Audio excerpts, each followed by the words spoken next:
Hello, MotoAmerica fans. It's time for another episode of Off Track with Carruthers and Bice. You'll laugh, you'll cry, and you may even learn something from this unlikely pair and their special guest. The mic is yours, Paul and Sean.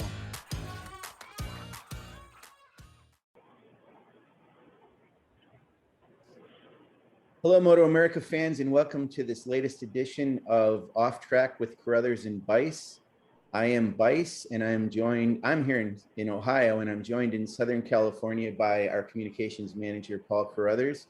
And, since we're so far apart, not in emotion or in heart to heart, but just in distance, we always like to check on each other's weather. So let's go ahead and do that. It's kind of damp here today, rainy, kind of Halloween weather. Paul, what is it? Like absolutely beautiful there in Southern Cal? It was actually like 4th of July weather.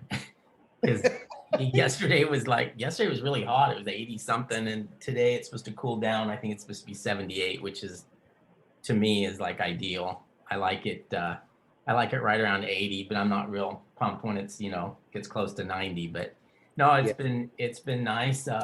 This time of year here is like my favorite because like the tourists are gone and kids are back in school and the beaches are less crowded, everything's less crowded, and the weather's still nice. But it's also the time of the year when it can change pretty quick, and every once in a while we get a little rain or something. So every once in a while we get a little taste of fall, but most of the time it seems like we skip fall. We had trick or treat last night here in the town I live in, and it's interesting because I live in the town, but I'm kind of on the outskirts, so a lot of people don't even realize I'm in the town limits. But the kids kind of all congregate in one area around the school, and so we don't ever get any trick or treaters. But have you guys had trick or treat in California, and do they come to your house? We're generally gone, but I think this year I'll be here. But so we haven't had it yet. Okay. So maybe tonight, or I don't know. I guess I better get ready. Yeah, it seems like, Paul, you could probably remember this. It seems like when we were all kids, we would have Halloween on Halloween. And now it's like it's every night except for Halloween. It seems like they're doing it. So I don't really understand what the deal is. Yeah, I was still counting on it being Halloween at Halloween. So we'll see, but I don't know. They probably work it around so it's not a school night or something. Yeah, that's probably it. And maybe because a lot of adults go out on Halloween, maybe they try to keep that. Yeah, I think it's Sunday night. So yeah, they maybe try to separate it from the parents going out and getting drunk to the time the kids actually get candy. Yeah. Well, let's bring in our guest. Let's talk. I'll intro him. He's somebody who's been on our podcast a few times, and if he's a favorite of ours. He always does a good job on the podcast. I love talking to him in press conferences when he's on the podium.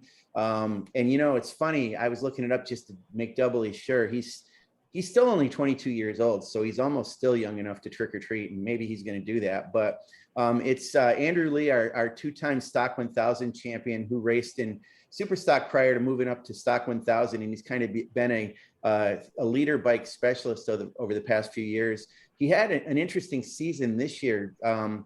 He didn't get on the podium, but I was looking, and I actually was surprised.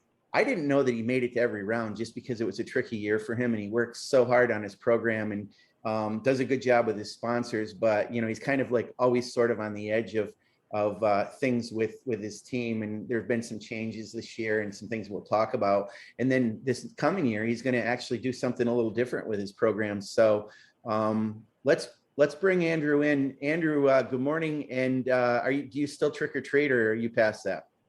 I do have some plans about trick or treating this year. I don't know. I might just Uber to people's houses and ask for candy. So might do it a little bit more millennial-esque. So we'll see what kind of pans out. Or I might be racing motorcycles. Who knows? Yeah, actually. So tell us where you are right now, right at this moment. I am at Chuckwalla Valley Raceway down here. When you say that Paul is in SoCal, I don't know what you would consider this, but this is even south of Southern California. Mm-hmm. It doesn't get much further south than this. And are you coaching, riding? Are you working with well, actually, this is interesting, Andrew. So you work with JP43 Training, but Jason was somewhere else yesterday, and I think we can say he was at Buttonwillow riding one of the M4 bikes. So he wasn't there, but were you doing JP43 training without JP43 there? Yeah, we don't need that guy. We got this we got the program down. But yeah, we were doing the. Yeah, he's overrated. He's working on getting his senior discount from IHOP. So, but otherwise, yeah, we are. I came out here, did some coaching yesterday, and then today I'm actually doing some testing and then racing over the weekend. So it's a fairly full schedule. You got to ask him what he's riding later this afternoon, Sean.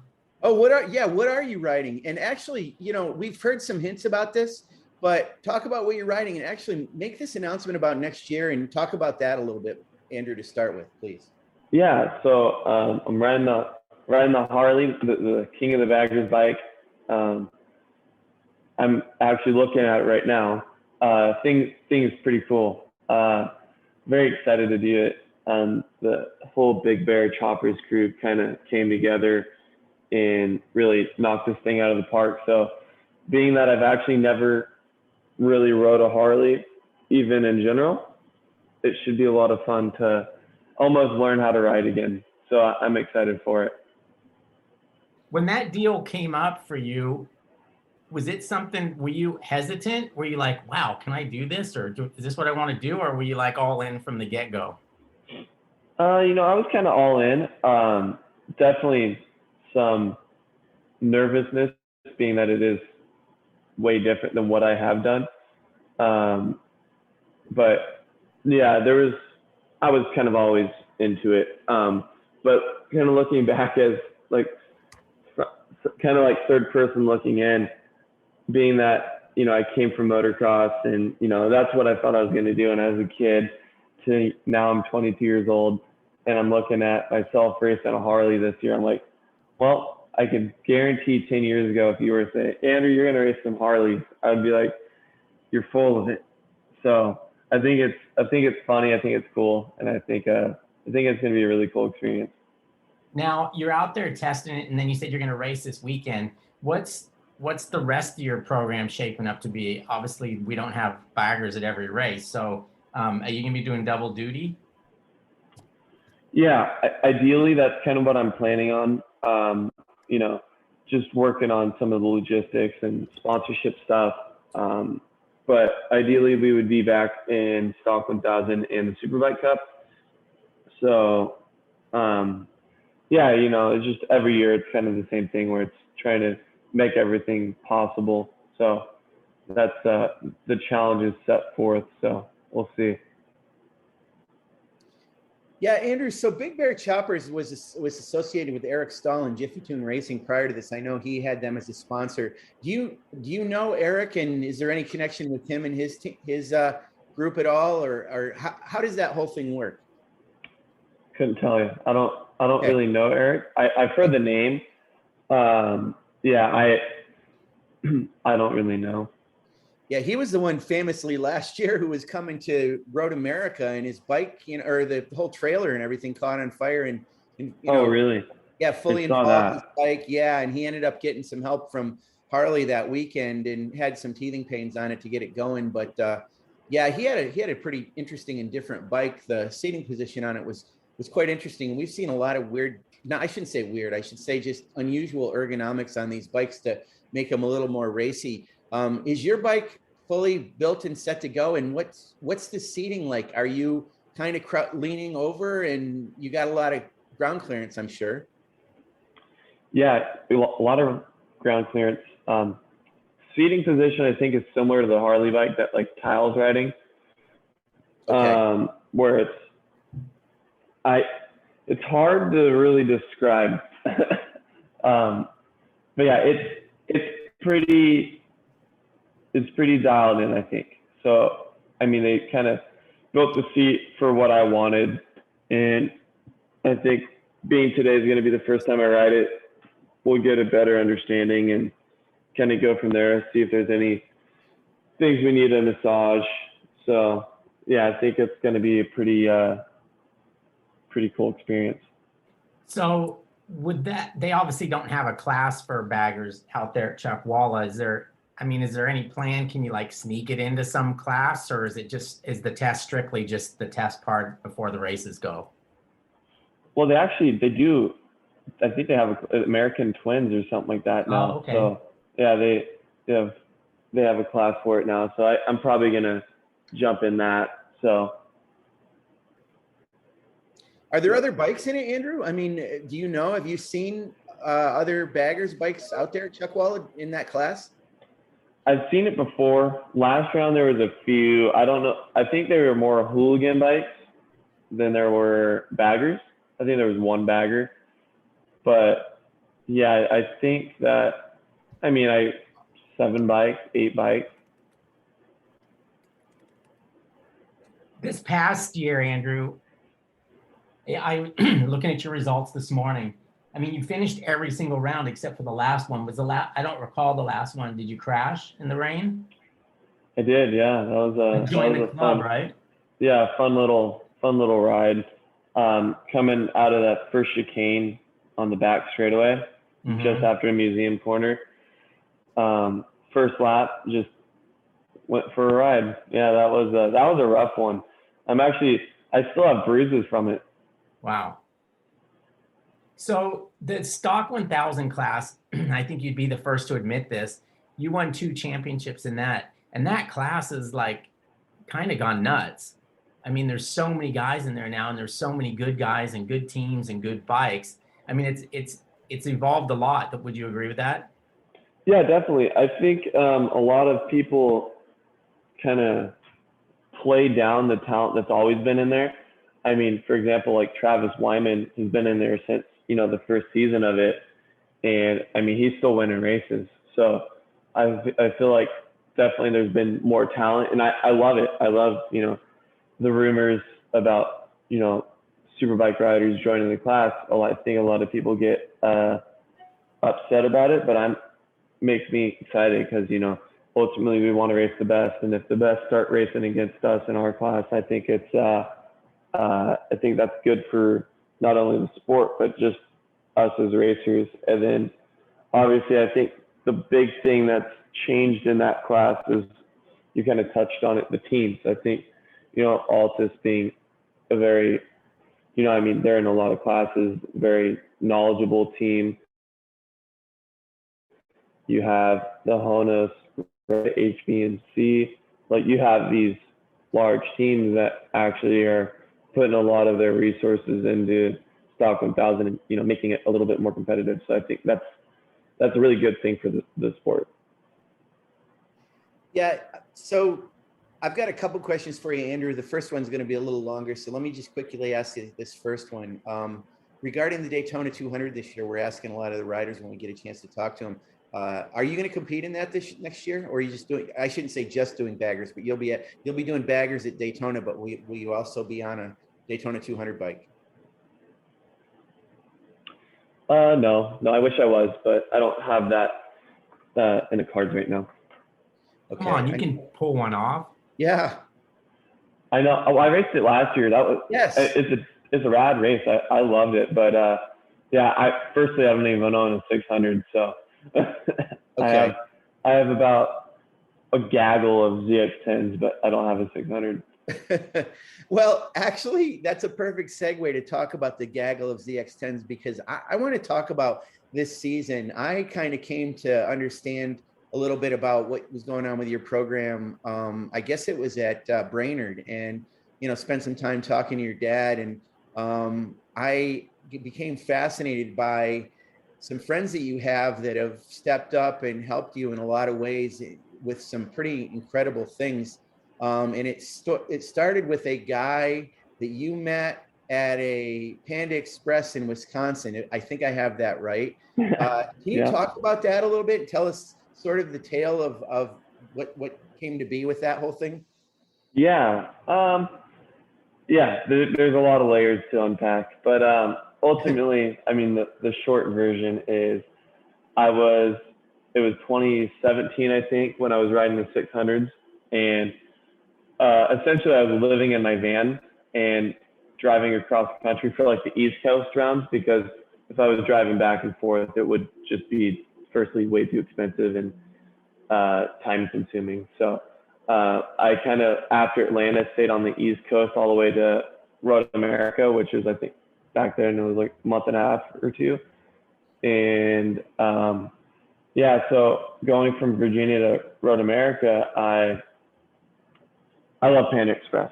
Just put it out there. Orange chicken, good stuff. Yeah, can't go wrong with it. So I went and stopped for dinner, and this guy had a Triumph shirt on. And I was like, oh, you like motorcycles? And we kind of like started talking a little bit. It was, his wife was there, and he had his kids. And, you know, I told him a little bit about what I was doing. And like his kids apparently really like bikes. So we went over to my van and unloaded the race bike and let the kids, you know, sit on it. And, you know, we get to experience the race bike a little bit. And wow. So that was, I think, 2017, and we became pretty close friends. And he said, hey, I'm trying to make sure that this is right. I think sister-in-law or brother-in-law. He said, my in-law's house is right next to MotoAmerica if you want to stay there next year. So being that I've never met this family, my crew chief and I show up Thursday afternoon and show up. They're like, you know, they told us where to go, but we show up and no one's there. We're like, oh crap. Well, this is a little confusing. But then we get a text, oh, we're around the back. And then like they have this whole barbecue set up, and it was like, yeah, it was like a really welcome atmosphere. And then so that was like, it wasn't even the guy I met at Panda, it was his sister or whatever. And yeah, it was you know, they welcomed us with open arms. And then after that, we've kind of like, that's kind of our thing every year is we go out to MotoAmerica and we stay at their house, and we've become pretty close. I mean, it's really cool to be kind of almost like build a family off of racing. I mean, it doesn't matter where they live. You know, we're close. So that was really cool. And then I guess they started to play a larger part this year where they helped support with getting me a bike. And unfortunately, I sent one down at Brainerd and punctured one, but the brother, not another brother of that family, was at Brainerd, and he was one of the guys who went and drove and picked up the bike from the dealership after I crashed and got us sorted there. So, I mean, it's just really couldn't do without him, really. I mean, that's the only reason that I even finished the season, and the only reason that next year's even look a little bit hopeful. So I think that I'm just really grateful for kind of the relationships you can build from a Panda Express trip in Wisconsin. So it's pretty cool. Yeah, I want to fill in some blanks on that for you too, because I had done a story on it. And so the guy that you met at Panda, Eric Zern, you're right. His sister, Heidi Larson, is the one that you guys stayed with, and Heidi's husband is Scott. And then they've got another brother, Bobby. So this whole family is all taken up with Andrew Lee and, you know, your whole operation.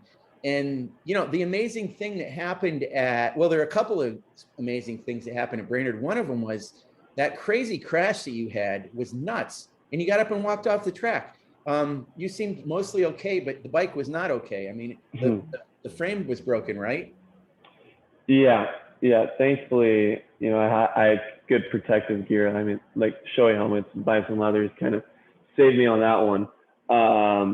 But yeah, the bike broke the frame, which in racing that is less than ideal. So yeah, had to unfortunately acquire another motorcycle after that. Yeah, and then Michael Gilbert was involved in it too, which is funny. I know, you know, you guys are good friends and he coaches with you in JP43 training, but I think, wasn't it kind of like you kind of took bits and pieces off a bike that he had, and then you got this other bike, and then it kind of replaced the bike that Michael had.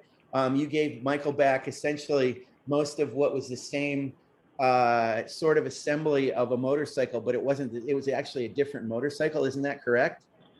Yeah. So I mean, the story is still developing, which is even better. I mean, it's good journalism. So what we got going on now is at Brainerd, I didn't want my crew to kind of stay up until like 5 a.m. to try to wait for the bike to get back, because I think it was like four hours round trip from the time that they left the track to the time they brought the bike back to the track. So I was talking to Michael and seeing about potentially just using his frame. So what we did is we just basically dropped the motor out of his frame, put my motor into it, and then that was the bike that I raced in Brainerd. And I raced that bike until till Barber, which, if you didn't know what happened at Barber, I broke another frame. So I actually broke Michael's frame. Oh. Well, you know what? If you're going to break one, that's a good one to break. Right. Yeah. Now it's Michael's problem. No, but so he had my bike, which we just basically transferred documents, and now his bike that I totaled is now my bike, and then the bike that I gave him that sat in the trailer for the last 3 rounds is now his bike. Wow. Yeah. You might want to quit breaking bikes. Dude, yeah. You're telling me. That's my You're recommendation. telling me. I'd also watch out for Sean, because he knows a lot about this family. I wouldn't be surprised if he's sleeping in their house next year. Next year, Yeah. I'm there, baby. They got a bed for me, I think, for sure. And I do Express, so I'll go there too. Hey, so for the listeners, and most of the listeners probably know this, so I'm probably stating the obvious, but I want to talk about a motorcycle. The vehicle identification number on a motorcycle is tied to the frame. So when these frames go back and forth, it would be no big deal, except the VIN is part of that, and that's obviously part of MotoAmerica too. And the other part of that is when you break a frame in MotoAmerica, you can't weld it and go on, because that's considered a modification to the frame. So that's a problem too. I know that the frame that you broke at Brainerd, it broke up around the headstock. Is that what happened at Barber too with this other frame? No, the other frame kind of punctured a hole in the main frame. Okay. It's not easy to break a frame on a motorcycle. So the crashes you've had were big ones. We saw, obviously, the one at Brainerd. There was so much going on at Barber. We didn't see that one, and that's a bummer that happened. So that's got to be tough. You got to deal with all that paperwork and changing these VINs and who owns the actual frame with the VIN on it. Right? It's crazy to deal with that. So yeah. Crashing, going to the DMV can be more painful than crashing. Yeah, I think I'd rather crash again than go to the DMV. Is that what it's been, Andrew? Has that involved you going to the DMV, even though you're a road racer and they're street bikes, but you're not riding on the street, but you still have to go to the DMV, right? I haven't had to go to the DMV yet about it. So okay. I'm hoping we can steer clear. That's what I'm hoping of. He'll just make Michael go. Yeah, well, Michael lives next to the DMV. I live out in the boonies, so it's easier for him to do it. So, okay, then the other part, and I always get confused on this, is I think the bike you guys picked up that they went down and picked up for you it was at Heinen Motorsports down in Osseo, Minnesota.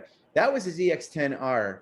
And the difference between an R and an RR isn't a huge amount other than some forks and things like that. And from what I understand, most of the time the ZX-10R is a better base for a stock 1000 bike, because you're putting a bunch of aftermarket. Well, you can't change the forks in stock 1000. So actually, how does that work? Tell us about the that. forks are the same. I think the only difference is the wheels are different, and what else is different? Just some motor, like engine components. Okay. But what I was getting, go ahead. I'm sorry, Andrew. I was going to talk about PCP Motorsports, but you go ahead. Oh, no, you're good. Go for it. Okay. So then the other part of it, and this is the part that's confusing for me, is PCP Motorsports has a ZX-10RR that the Larsons also were involved in, and they're in Wisconsin, and that's a dealership in California. And do you have that bike now? Yep, that bike is currently getting built, and we're putting some frame protection on it. Okay, good idea. learned our lesson there. That's right. Well, you're only 22. Yeah. You got some learning our learning. lesson. So is that the bike that you're going to race in Stock 1000 this coming season then? Yeah. Okay. That's good. That's finally got to the bottom of it. Yeah. And obviously Michael Gilbert will be back again this year. The other thing I want to talk about a little bit too is you've had a fairly long-standing sponsor, which is kind of a client, I guess, in Franklin Armory with Jay Jacobson, who owns that company. And he apparently used to race in AFM. So he lives in Nevada where the company is, I think. And you have had a pretty good relationship with him for a while. And he's been a pretty staunch supporter of your program. Do I have that all correct? Yeah. It worries me a little bit. It worried you that I wouldn't have the details right? Oh no, it worries me that you know where everyone lives. Oh yeah. Come on, Sean. What do you do? I would be worried too. Are you a PI? He's a professional stalker. I'm stalker level with, well, listen, Andrew, you know your dad. Between your dad and me, I mean, I think I talk to your dad probably more than I do you. So I mean, I kind of do know your life story, short of being a complete stalker. So, right. But yeah, I mean, your dad's obviously a huge part of your program too, Andrew, and he's always looking out for you too. So I got to shout out to him as well. But you got a lot of good people in your corner, and I mean, it's tough. It's just a matter of getting these pieces and putting them all together. But probably being in King of the Baggers and Stock 1000 is probably going to be a pretty cool thing because you're going to get some even more exposure, wouldn't you say? Yeah, absolutely. I think it's. I mean, that's one of the reasons why I jumped on it so quickly is seeing the publicity that the Bagger Series is getting right now. I look at it as good exposure for anyone who's a sponsor of mine. So yeah, and then Franklin Armory has been on with me since 2018, I think. And yeah, the guys and girls over at that company have been super supportive, and yeah, I really couldn't do without them. So just really grateful for the people in my corner, and the Bagger thing is kind of me trying to give more value to the people who helped out. So now I'm sure you've talked to some of the guys that have raced the baggers like we have, and to all of them seem to say like they're really good motorcycles to ride. Like I think the general perception would be that you look at them and you're like, how do they get those around a racetrack? But then when you talk to these guys that have raced them, and when they're set up to race, they're actually nice bikes to ride. Have you heard the same thing? Yeah. I'm pretty good friends with Kyle Lyman, and he's definitely said that the bike is a lot better than you would expect. So I'm excited to experience that. So the first ride on that is today. You haven't ridden it at all yet. Right. It's kind of cool. Are you excited about getting on it? I am. Yeah. It's definitely going to be, I equated it to kind of learning how to ride again, being that my roommate has a Harley and I rode it for about a block and a half to the grocery store and back. Right. So that's my extent of Harley experience. So yeah, I think it's going to be quite the learning curve. So I'm excited. Do you ever go to pickup sticks? Pickup sticks? Yeah, or is that like not good enough? I don't even know what that is. Oh, really? Oh. What is that? It's another fast food like Asian place. Oh no. Yeah, I've seen it. Yeah, I'm too good for that. I go to Panda Express. Okay, I didn't know if you were just at Panda Express or if the orange chicken at the other place was good enough. No. I don't even know why I brought that up again, but it just struck me as it just came to mind, so I threw it out there. Yeah, no, none of that. Can't have it. Well, look, Andrew, we know you've got some work to do today, and are you wearing regular leathers or chaps? Got the chaps. Okay, I thought those might take a little extra time to clean because of the fringe and stuff. So we're gonna let you go and get prepared for your first baggers ride, and we look forward to hearing from you and seeing how that went.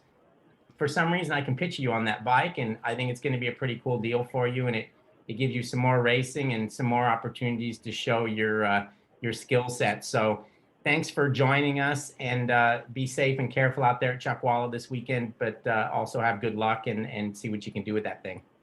Awesome. Thank you guys so much. Thanks, gentlemen, for having me on. And as always, it was a blast. So look forward to doing it again. All right. Thanks, And Sean will continue to stalk from afar, Yes. and we'll have more information about you next time we talk, and we'll go from there. I'm convinced he almost knows more about me than I do, which is worrisome. I know it is a worry, huh? I'm I'm worried looking about at- what he knows about me. I'm working on your biography, Andrew. So. Oh, man. Oh, All right. man. All right, boys. You have a good day. All right. See You you. guys too.